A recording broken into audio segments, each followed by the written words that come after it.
Zakat, kita tahu ini adalah salah satu pilar utama Islam, dirancang buat mengatasi kesenjangan sosial. Tapi, gimana kalau saya bilang, salah satu dari 8 golongan penerima yang sudah ditetapkan di Al-Quran justru sekarang terlupakan?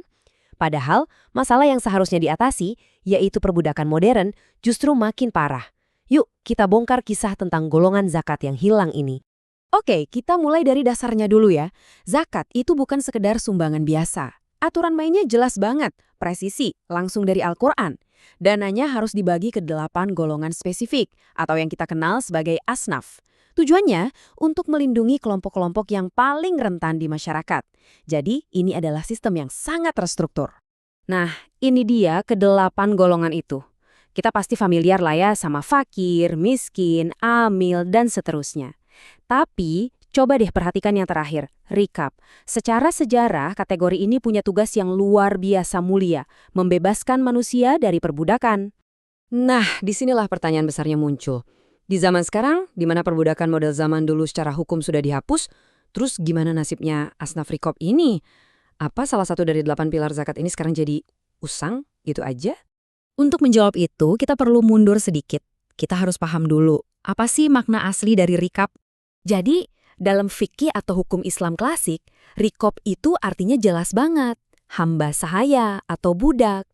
Dana zakat dari pos ini tujuannya cuma satu, membebaskan orang dari belenggu perbudakan fisik. Sebuah praktek yang dulu sangat umum terjadi.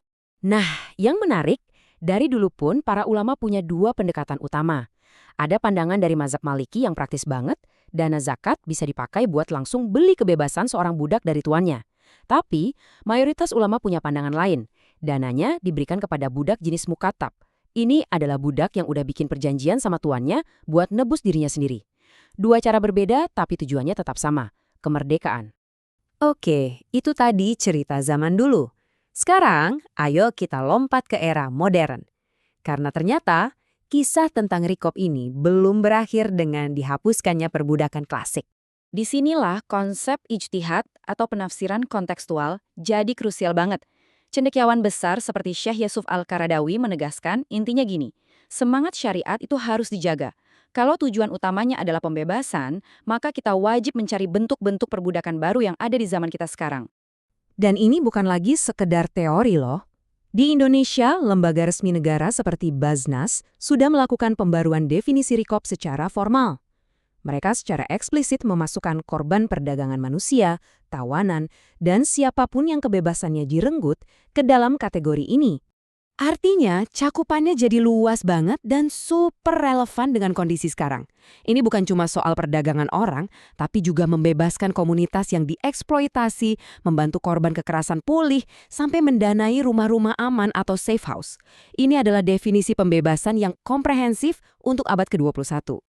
Oke, jadi kita udah punya definisi modern yang kuat dan relevan. Harusnya semua beres dong ya.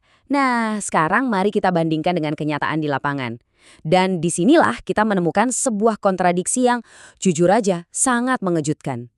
2.377. Coba kita biarkan angka ini meresap sejenak. Menurut data resmi, ini adalah jumlah korban perdagangan manusia yang tercatat di Indonesia hanya dalam rentang beberapa tahun saja. Mereka inilah wujud nyata rikap modern. Ribuan orang yang sedang menunggu untuk dibebaskan. Dan kalau kita bedah lebih dalam, datanya makin bikin miris. Lihat deh, dari hampir 2.400 korban, lebih dari 2.200 diantaranya adalah perempuan dewasa dan anak-anak perempuan. Merekalah wajah perbudakan modern yang paling nyata saat ini. Jadi pertanyaannya sekarang sangat jelas kan? Di satu sisi, ada ribuan korban yang secara definisi berhak dapat dana zakat rikop. Di sisi lain, ada sistem zakat yang memang dirancang untuk membebaskan mereka. Nah pertanyaannya, berapa banyak alokasi dananya? Disinilah ironi terbesarnya. Lembaga-lembaga zakat besar di Indonesia itu hebat. Mereka mampu mengumpulkan dana ratusan miliar rupiah setiap tahunnya.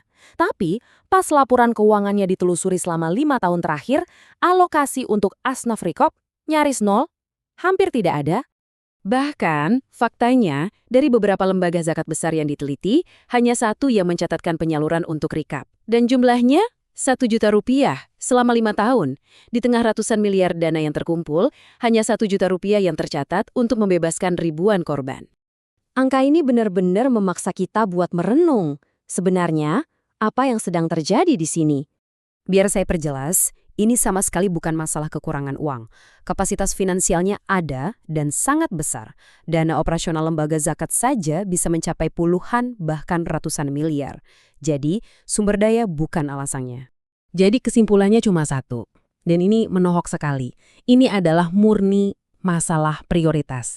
Dananya ada, korbannya ada, definisinya juga sudah jelas, yang tidak ada adalah fokus ke sana. Kesimpulannya sangat pahit. Asnaf Rikab tidak menghilang karena perbudakan sudah kita selesaikan. Sama sekali bukan. Kategori ini menghilang dari program-program utama karena sedang diabaikan. Ini meninggalkan kita semua dengan satu pertanyaan mendasar untuk direnungkan. Zakat untuk Rikab adalah instrumen pembebasan yang diamanahkan oleh Tuhan. Jika instrumen itu tidak kita gunakan saat ribuan orang terbelenggu di depan mata kita mungkin perlu bertanya lagi pada diri sendiri. Apa sebenarnya tujuan dan prioritas kita?